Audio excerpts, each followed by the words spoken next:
Olá, este é o Poder Entrevista. Eu sou Naomi Matsui, repórter do Poder 360. Irajá tem 42 anos, foi deputado federal e atualmente está no primeiro mandato como senador pelo Tocantins.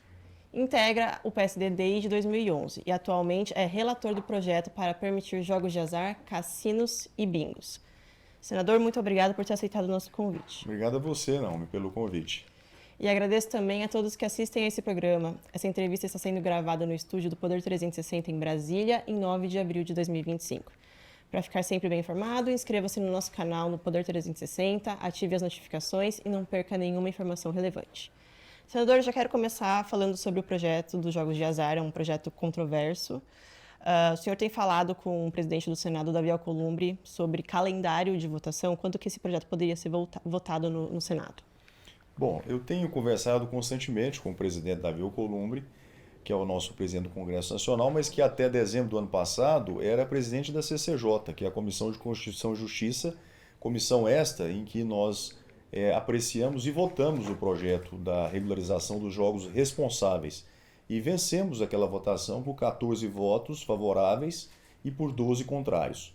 De modo que, pelos debates que já houveram no Senado, inclusive audiências públicas, sessão de debate no próprio plenário do Senado Federal, a matéria está pronta, está madura para ser discutida e votada no plenário do Senado Federal, assim que o nosso presidente Davi, com a sua sensibilidade e juntamente dentro de um acordo com com o colégio de líderes, que são os líderes partidários, entenderem que é um ambiente que está apto à votação desse projeto.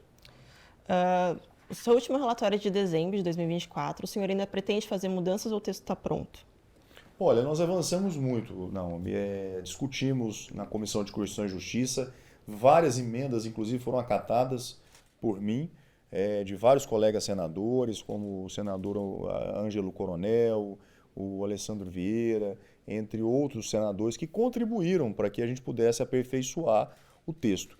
Para te dar um exemplo, o texto aprovado na Câmara, no artigo 50, previa na sua redação que só poderiam ser admitida a possibilidade de construção de resorts integrados em novos projetos. Portanto, isso excluiria da possibilidade de participar das futuras concorrências os empreendimentos já construídos no Brasil, né? Grandes hotéis que nós já temos não poderiam participar dessa futura concorrência. De modo que nós fizemos uma correção na redação e, claro, incluindo a possibilidade dos empreendedores brasileiros poderem participar desses novos empreendimentos. Então, esse é apenas um exemplo. Isso não significa que o texto está engessado. Não. No próprio plenário, há a possibilidade, conforme o nosso regimento, que sejam apresentados destaques, emendas, e esse texto possa ser aprimorado. Eu estou aberto ao diálogo, inclusive a bancada evangélica, que tem tido uma posição muito firme, contrária, né, à aprovação dessa matéria, mas eu acredito no bom senso. Eu acho que é um projeto importante ao país, nós vamos revolucionar o turismo brasileiro. Infelizmente, o turismo brasileiro está fora do calendário internacional e nós não podemos ficar assistindo os países vizinhos como Argentina, Uruguai, Chile, receberem tantos milhões de turistas internacionais e o Brasil não pode porque não oferece essa modalidade de turismo do jogo responsável. Então eu acredito que nós iremos permitir ao Brasil um novo ambiente de negócio que vai gerar emprego, vai gerar renda, vão gerar bilhões, 22 bilhões de novos impostos que serão revertidos em áreas essenciais como a saúde e a educação no país, sem contar que toda a cadeia do turismo, a construção civil, os prestadores de serviços, pousadas, restaurantes, também serão altamente beneficiados com esse projeto no país. O senhor falou das bets. Muitos senadores que são contra o projeto, eles até argumentam em relação às bets. Né? Falam que são muitos os casos relatados na imprensa de gente viciada, que às vezes perdeu casa, perdeu carro. A pergunta que eu tenho é, agora é o momento desse projeto, nesse contexto? Sem dúvida. Se nós pegarmos o exemplo no mundo, Naomi, da OCDE, nós são 38 países, apenas a Islândia ainda não aprovou dos 38 países o jogo responsável. Se você levar em conta o G20, que são as 20 maiores economias do mundo, no qual o Brasil é a nona economia, apenas o Brasil e a Indonésia ainda não legalizou não legalizaram os jogos responsáveis. Se a gente olhar para a América do Sul, nós somos 13 países na América do Sul, apenas o Brasil e a Bolívia ainda não teve a coragem de fazer esse enfrentamento. Então não pode estar o mundo todo errado e só nós certos, né? Assistindo todos esses países se desenvolverem do ponto de vista econômico, social, como os indicadores apresentam. Então, eu estou particularmente convencido de que nós temos o número suficiente para aprovar essa matéria. Nós não podemos mais ficar assistindo tantos países concorrentes do Brasil no turismo, que ocupa a posição 50 no turismo internacional, avançarem e o Brasil ficar assistindo de camarote, né, e se dando ao luxo de não aproveitar essa grande oportunidade de geração de emprego, renda e impostos à sociedade brasileira. Conversei essa semana com o presidente da Frente Evangélica do Congresso, né, o deputado Gilberto Nascimento, e ele falou que a frente vai ser contra o projeto. Eu até vou falar aqui uma fala dele, que é, abre aspas, vou solicitar para que todos sejam contra, faremos uma mobilização contra. Está todo mundo viciado, basta ver o que está acontecendo com as bets. Os cassinos e jogos físicos tendem a piorar esse quadro. O Brasil não é um país com vocação para jogos. A Frente Evangélica tem ali uma influência no Congresso, né, na Câmara. Como que vocês vão tentar reverter essa rejeição dessa frente? Olha, com os argumentos, né? Eu acho que contra argumentos você não tem como contestar. Se a gente pegar todos os exemplos que eu já citei, alguns casos de países democráticos e civilizados como o nosso, todos eles avançaram, seus indicadores sociais e econômicos. Sem exceção, todos dobraram o número de turistas que passaram a visitar esses países que legalizaram e regulamentaram os jogos responsáveis, né? Dobraram o fluxo. 100 bilhões de reais que serão investidos nos projetos aqui no Brasil, entre resorts integrados, que são esses complexos turísticos, bingo, jogo do bicho, todas as modalidades, sem preconceito. Esse projeto trata da legalização do jogo responsável, que existe o jogo de azar, que é um jogo dominado pelo crime organizado no Brasil. 100% hoje do jogo, infelizmente, é criminalizado e dominado pelo crime organizado.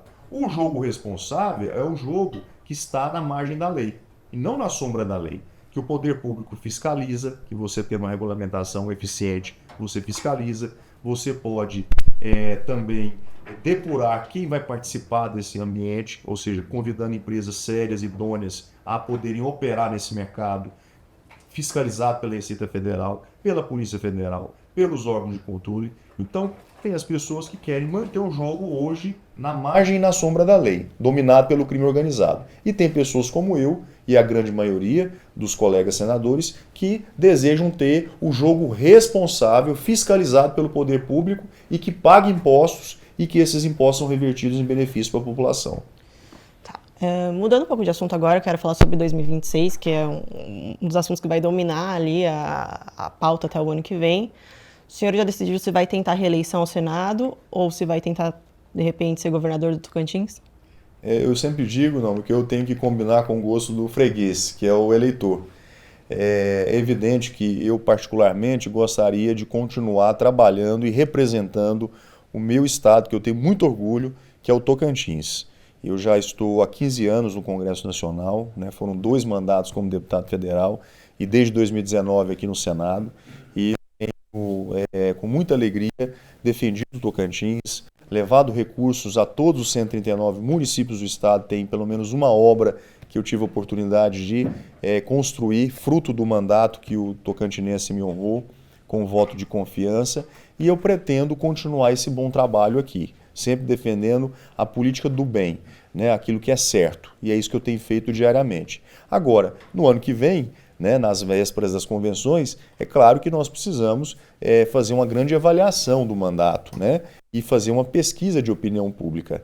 E essa pesquisa manifestada pela opinião pública, claro que vai ser muito determinante na minha decisão final, mas do meu coração eu gostaria muito de poder continuar trabalhando e representando o Tocantins no Senado Federal. Se eu continuar merecendo a confiança dos tocantinenses, espero poder continuar também fazendo esse grande trabalho pelo Estado. Eu pergunto porque o senhor é crítico frequente do governador do Tocantins, o Wanderlei Barbosa, e muita gente interpreta essas críticas como se o senhor estivesse de olho no governo do Estado no ano que vem. Olha, isso é muito interessante. e até compreendo algumas pessoas que façam essa avaliação. Toda eleição, a gente sempre elege duas pessoas, uma para governar e outra para fazer oposição. E assim aconteceu no Tocantins em 2022, que eu tive a oportunidade de disputar a eleição para governador do meu estado. É claro que eu queria muito, né, ter sido eleito governador, mas a vontade que prevaleceu foi que eu ficasse na oposição ao governo que está, né, e que foi eleito democraticamente. E assim eu tenho feito, uma oposição propositiva, uma oposição responsável, apontando os erros, as críticas, né, os desmandos do governo, o caos que hoje está instalado na saúde do Estado, na segurança, no social. Né? Infelizmente, o Estado tomado por corrupção em todas as áreas, uma corrupção sistêmica, chegando ao nível de ter desvio de dinheiro na compra de cestas básicas, né, no pior momento da história do nosso país, que foi durante a Covid, né, do coronavírus. Então, eu tenho procurado alertar a população sobre o que está acontecendo no Tocantins, a verdade. E não só eu, a própria imprensa crítica tem feito esse trabalho com muita isenção e esse é o meu papel. Né? É continuar defendendo o Tocantins, levando recursos para os municípios, como eu sempre fiz a minha vida toda, obras importantes, mas também fiscalizando o Executivo, que é uma dos fundamentos do mandato para quem está no Senado ou mesmo na Câmara Federal. Senador, o seu partido, o PSD, compõe o governo Lula, tem ministérios. Como que o senhor avalia a gestão dele, do presidente? Olha, eu particularmente, eu confio muito na sensibilidade do presidente Lula. Ele, como todos nós sabemos, já está no seu terceiro mandato. É um político experiente e que, acima de tudo, na minha visão, tem espírito público. Né? Uma pessoa que está já na casa aí de quase 90, né, próximo de 90 anos de idade, e ainda assim tendo o espírito público de poder trabalhar pelo país, de servir ao nosso Brasil e procurando também acertar. E é isso que o governo tem feito. Acerta 100%? Não, isso é impossível você ter uma administração em que só há acertos. Há os erros também, mas ele, com muita humildade, tem procurado corrigir essas falhas. De modo que eu acho, de verdade, que agora nos próximos 2 anos, esse ano 2025 e 2026, o governo vai entrar numa curva de grandes acertos, principalmente nas áreas sociais, com os programas que o governo federal tem trazido à população brasileira, como Minha Casa Minha Vida, Luz para Todos, agora o Vale Gás, a isenção do próprio imposto de renda, que é uma proposta de governo do presidente Lula na campanha anterior. Então existem vários programas sociais e de estímulo à geração de emprego, como a gente está vivendo hoje o menor índice de desemprego da história, né? A inflação relativamente controlada e o país, conforme vem apontando o nosso PIB, em crescimento. E a nossa economia já apontando também já como a 9ª economia mundial, chegamos a ser a 12ª economia. Então avançamos também nesse aspecto. Então no meu ponto de vista, eu estou muito confiante e animado que o governo tende, a partir desse ano, melhorar cada vez mais, acertar onde está errando e entregar ao país, né, uma qualidade de vida melhor à população, principalmente a população mais sofrida. Onde está errando, senador? Olha, eu acho que a articulação política é algo que pode sempre melhorar. Né? E eu digo isso em todos os âmbitos, não só na Câmara ou no Senado, mas nas relações, inclusive, com os governadores, com os prefeitos. Tivemos recentemente um grande evento com a presença aí de quase 5.000 prefeitos, recentemente em Brasília, em que o governo apresentou um bom plano de trabalho com os prefeitos, né? Principalmente aqueles que foram eleitos agora e entram na euforia, na expectativa de fazer um grande mandato, e o governo sinalizou com um atendimento em algumas pautas municipalistas, né, da Confederação Nacional dos Municípios. Então acho que essa articulação política ela pode sempre avançar. E eu acredito na capacidade administrativa do presidente Lula. Acredito que nós teremos aí, quando chegar ali na véspera da eleição, um governo muito bem avaliado e, claro, aí submeter a democracia, que é o voto popular.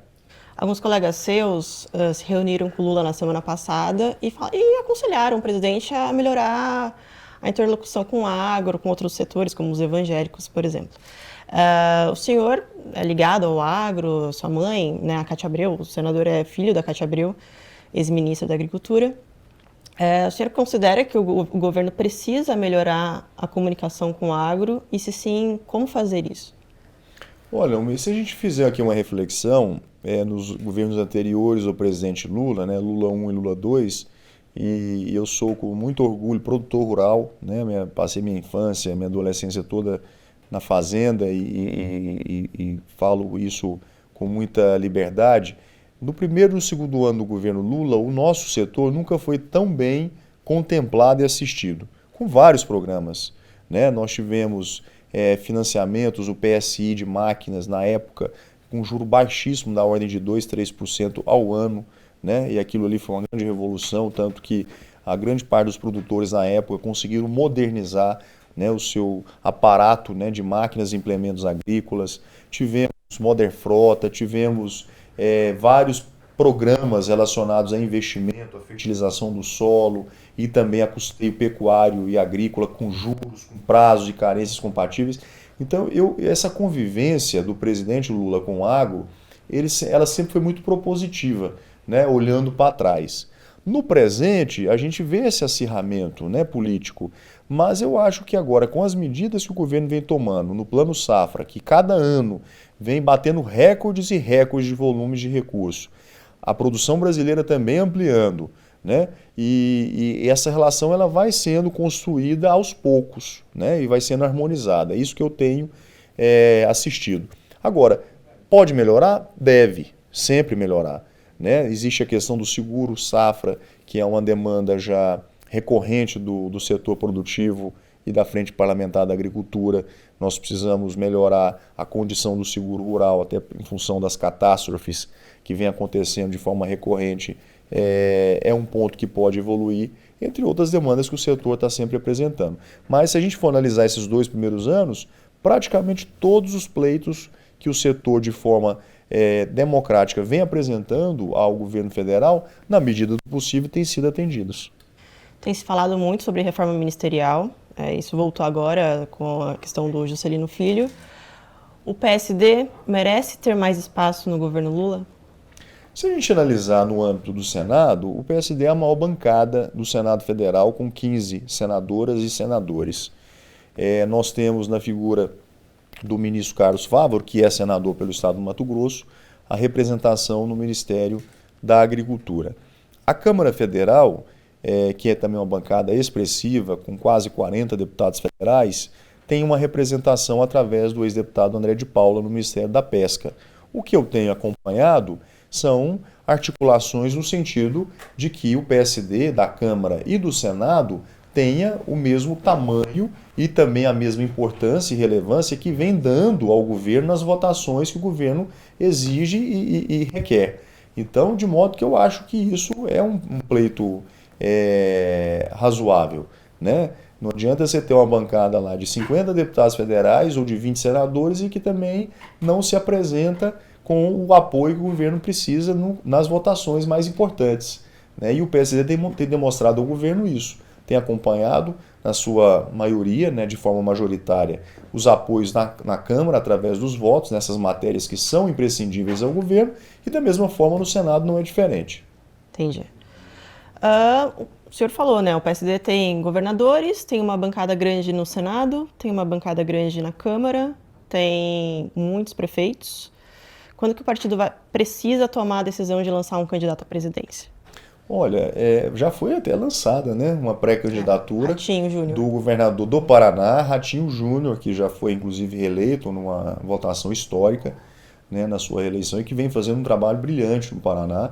Inclusive o estado do Paraná tem os melhores indicadores de educação, segundo o IDEB, do país, né? Isso é uma demonstração de que é uma gestão exitosa. E ele se apresentou como pré-candidato à presidência da República com todos os méritos, né? Inclusive com o apoio da cúpula partidária do PSD através do nosso presidente Gilberto Kassab. Nós sabemos que isso é uma estrada longa, né? Até as convenções são praticamente 1 ano e 2 meses. Então essa estruturação de uma pré-campanha passa muito pelo convencimento das bases do partido, né? Seja nos estados, através dos demais, né, dos outros governadores, seja também da bancada federal, na Câmara e no Senado. De modo que isso é uma construção. Nós temos tempo até lá, né? E aí, com muita maturidade, com muita serenidade, quando estivermos próximos, né, da convenção, aí o partido tomar a decisão correta, se vai com a candidatura própria ou se vai apoiar alguma candidatura já apresentada. O senhor acredita que o Ratinho Júnior tenha força para expandir a base dele para o norte, para o nordeste, o seu estado, Tocantins, e conseguir manter essa candidatura até o ano que vem forte? Eu acho, inclusive até tem surpreendido as pesquisas de opinião pública, né, divulgadas recentemente, onde o governador Ratinho Júnior, inclusive, vem pontuando muito bem, né, para quem ainda não fez nenhum lançamento de pré-candidatura e apenas fazendo um trabalho de bastidores, me surpreendeu pessoalmente a sua popularidade no país. Então, isso tudo são elementos que devem ser levados em conta. E se caso essa pré-candidatura continuar crescendo do ponto de vista político e também do ponto de vista da opinião pública, é natural que ela se consolide. Senador, o senhor é filho da Cátia Abreu, ela foi ministra da Dilma, foi senadora, e às vezes a impressão é que a Cátia, ela falava muito, era mais vocal. O senhor me parece um pouco mais discreto, assim. São estilos diferentes, o senhor quer ter a sua própria marca, como que é isso? Olha, isso é muito interessante, porque assim, cada um tem uma característica, né? Não, isso é muito comum. E eu tenho certeza que isso acontece em todas as famílias, né? De médicos, de advogados, enfim. Na política não é diferente, né? A senadora Cátia, minha mãe, que eu tenho muito orgulho, né, de toda a trajetória política dela, como deputada, depois senadora 2 vezes, ministra da Agricultura, presidiu inclusive uma das maiores confederações nacionais, né, que é a CNA, né, que é ligada ao nosso setor produtivo. Então ela sempre foi um grande exemplo para mim, né, de pessoa correta, de uma pessoa combativa, uma pessoa que não há nada que possa desabonar ela durante praticamente aí 30 anos de vida pública. E para mim ela é um grande exemplo. Agora, é claro que nós temos características diferentes, né, estilos diferentes, né? Mães e filhos sempre têm as suas características, mas eu tento sempre me espelhar nela quando vou defender um projeto no Senado, relatar alguma matéria, discutir algum tema no plenário. Ela sempre foi uma grande referência. Ela está sem mandato desde 2022, mandato eletivo. O senhor acredita que ela vai tentar, o senhor ter conversado com ela vai tentar algum cargo no ano que vem, 2026? Olha, essa é a pergunta do milhão, viu? Se você perguntar para ela, eu não posso nem te responder, porque mas eu vejo que ela está muito bem, né? Ela está ocupando uma posição importante, né, no BNDES, no Conselho, e tem atuado no setor privado, né? Está super bem. E assim, eu sou a pessoa menos apropriada para poder responder isso por ela, porque é uma decisão muito de fórum íntimo, né? Continuar, seguir na vida pública ou não, ou mesmo voltar para a vida pública, né? Como o caso dela. Mas assim, é uma pena um quadro como ela, né? Uma mulher muito preparada, com serviço prestado na vida pública, não está hoje na política, na minha visão, né? Que eu sou suspeito para falar. Então que ela volte para a política. Eu acho que todas as pessoas boas, inclusive a minha mãe, devam contribuir com a política brasileira, em especial com o nosso estado do Tocantins. A gente está caminhando para o final já. A última pergunta que eu queria fazer para o senhor é que o senhor é do PSD, uma das maiores bancadas do Senado, tem 14 senadores, o PL também tem 14 senadores, e a direita quer fazer uma ofensiva no Senado no ano que vem, 2026. Já falaram que querem eleger maioria, inclusive para aprovar projetos como impeachment de ministro e tudo mais. Como que o senhor vê essa intenção? Porque provavelmente eles vão tentar roubar assentos do centro, inclusive do PSD. Olha, eu sou do PSD, desde a fundação do partido, desde 2010. E com muito orgulho, né, fui atrás de assinatura para que a gente conseguisse criar esse grande projeto do PSD, que graças a Deus, sob a liderança do nosso presidente Gilberto Kassab, é um dos maiores partidos do país, né, e que tem grandes quadros na política nacional. Agora, esse enfrentamento da eleição é natural, né? Partidos como o PL ou outras legendas da direita vão colocar e posicionar determinadas prioridades, né? Eu tenho ouvido muito falar a respeito do que você disse, né? Que o Senado pode ser um foco, né? Das eleições do ano que vem. Agora, a política é igual uma nuvem, né? De repente hoje está de um jeito, amanhã está de outro, agora é um objetivo, amanhã pode ser outro. Então, eu tenho muita cautela em poder falar, sobretudo em nome de outros partidos. Eu sei que o PSD, o nosso partido, pretende manter, se não a maior, uma das maiores bancadas do Senado Federal. O próprio presidente Gilberto Kassab tem deixado isso muito claro nas suas manifestações. E eu estou muito confiante que a gente consiga manter essa posição. Agora, se outros partidos vão fazer algum tipo de ofensiva, aí o tempo dirá. Chega ao fim essa edição do Poder de Entrevista. Em nome do jornal digital Poder 360, eu agradeço ao senador Irajá. Muito obrigada, senador, por ter vindo aqui. Obrigado a você, Naomi, pelo convite. É sempre um prazer estar aqui. E agradeço também a todos que assistiram a esse programa. Essa entrevista aconteceu no estúdio do Poder 360 em Brasília, em 9 de abril de 2025. Para ficar sempre informado, inscreva-se no canal do Poder 360, ative as notificações e não perca nenhuma informação relevante. Obrigada e até a próxima.